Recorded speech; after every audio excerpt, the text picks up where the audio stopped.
যারা ধর্মীয় লেবাসকে পুঁজি করে দুর্নীতি করে বেড়ায়, এটা কেমন কাজ? অনেকে এখন দুর্নীতির চেয়ে দাড়ি টুপিকে নিয়ে বেশি ট্রল করতেছে।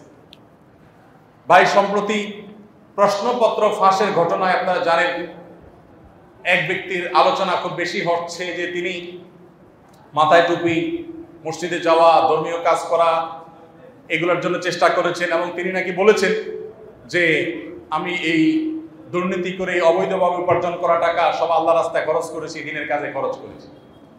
এই আল্লাহর রাস্তায় চুরি করে সেই টাকা আল্লাহর রাস্তায় খরচ করাটা হলো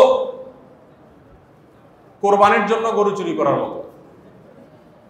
একজনে গরু চুরি করছে, আরেকজনে গরু চুরি করে এনে বিসমিল্লাহ আল্লাহু আকবার বলে কোরবানি করে দিছে গরু। সওয়াব হবে না গুনাহ হবে? সে যদি বলে আমি তো ভালো কাজ করছি, চুরি করলে কি হবে? চুরির গরু দিয়া কোরবানি করছি, তার এই ভালো কাজের কোনো মূল্য আল্লাহর কাছে হবে? গাছের গোড়া কেটে আগায় পানি ঢাললে যেরকম কোনো লাভ হবে না, ঠিক একই ভাবে দুর্নীতি করে অবৈধভাবে সম্পদ উপার্জন করে কিছু দান সাদকা করে দিলে আল্লাহর সন্তুষ্টি সেরকম অর্জন হবে না। আপনি মানুষের চোখে ধুলি দিতে পারেন। আমাদের দেশে অনেকেই আছেন যারা চুরি ডাকাতি 2 নাম্বারই করে সম্পদের পাহাড় গড়েন।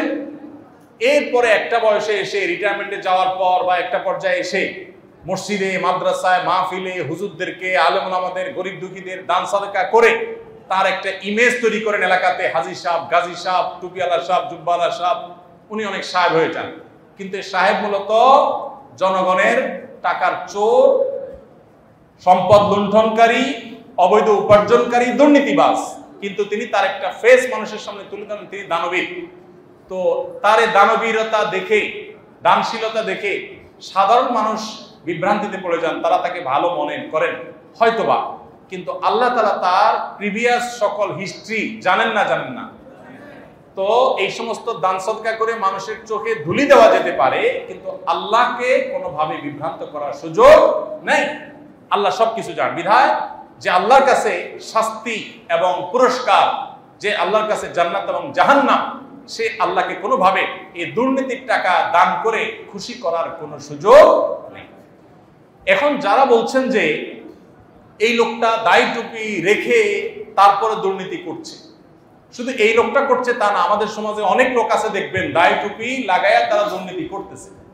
এখন এটা দেখে অনেকে সোশ্যাল মিডিয়াতে দাড়ি টুপির সমালোচনা শুরু করছে। তো এটা হলো আরেক মূর্খতা। কেন মূর্খতা বললাম? দেখেন, 10 টাকার নোট জাল হয় না, 1000 টাকার নোট জাল হয়। যারা টাকা জাল করে 10 টাকার নোটের জাল করে? কত টাকার নোট জাল করে? কেন 1000 টাকার নোটে জাল করে? এটার ভ্যালু অনেক বেশি। যেটার ভ্যালু বেশি ওইটার জাল হয়, যেটা ভ্যালু কম ওইটার কি হয় না। দাড়ি টুপির ভ্যালু বেশি দেখেই তো চোর ডাকাতরা ওইটা নকল করে। দাড়ি টুপির মর্যাদা বেশি দেখেই চোর ডাকাতরা সেটা নকল করে। এখন 10 টাকার নোট যদি বলে যে ভাই আমার তো কোনোদিন জাল হলো না, ও 1000 টাকার নোট, তুমি খারাপ মানুষ এই জন্য তোমারে জাল করে মানুষ। 10 টাকার নোটের এই যুক্তি কি সঠিক না ভুল? আরে বেটা, তোমারে জাল করে কি লাভ হবে? তুমি 10 টাকা, তোমার দাম কি? এই জন্য তোমারে জাল করে না। 1000 টাকার নোটের জাল করা হয়, সেজন্য এটা কি 1000 টাকার নোটের কোনো দোষ? 1000 টাকার নোটের জাল হয় সেজন্য কি 1000 টাকার নোটের মর্যাদা কমে? অতএব দাড়ি টুপির মর্যাদা বেশি দেখে সেটাকে জাল করা হয়, এজন্য দাড়ি টুপির মর্যাদা কমবে।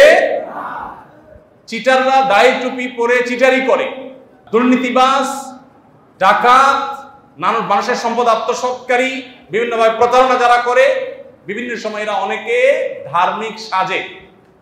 এরা হলো ধর্ম ব্যবসায়ী। এরা হলো ধর্ম ব্যবসায়ী। সে ধর্ম ব্যবসা করছে, অন্যায় করতে গিয়ে ধর্মের লেবাস ধারণ করেছে। এখান থেকে বোঝা যায় ধর্মের লেবাসের ভ্যালু এই সমাজে আছে, এই জন্য সে সেটা ধারণ করেছে। এটাতে ধর্মের লেবাসের মর্যাদা আরো বাড়ে, এটা মর্যাদা যে আছে সেটা আরো প্রমাণ হয়। যারা এটা সমালোচনা করছে, ধর্মের লেবাসের সমালোচনা করছে, তারা মূর্খতার পরিচয় দিচ্ছে। তারা দুর্নীতি বাদ দিয়ে এখন ধর্মের লেবাসে সমালোচনা করছে। ভাইরা আমার, 1000 টাকার নোট এর দাম বেশি সেজন্য সেটাকে জাল করা হয়। এখন আপনি কি সমালোচনা জাল করার করবেন না নোটের সমালোচনা করবেন?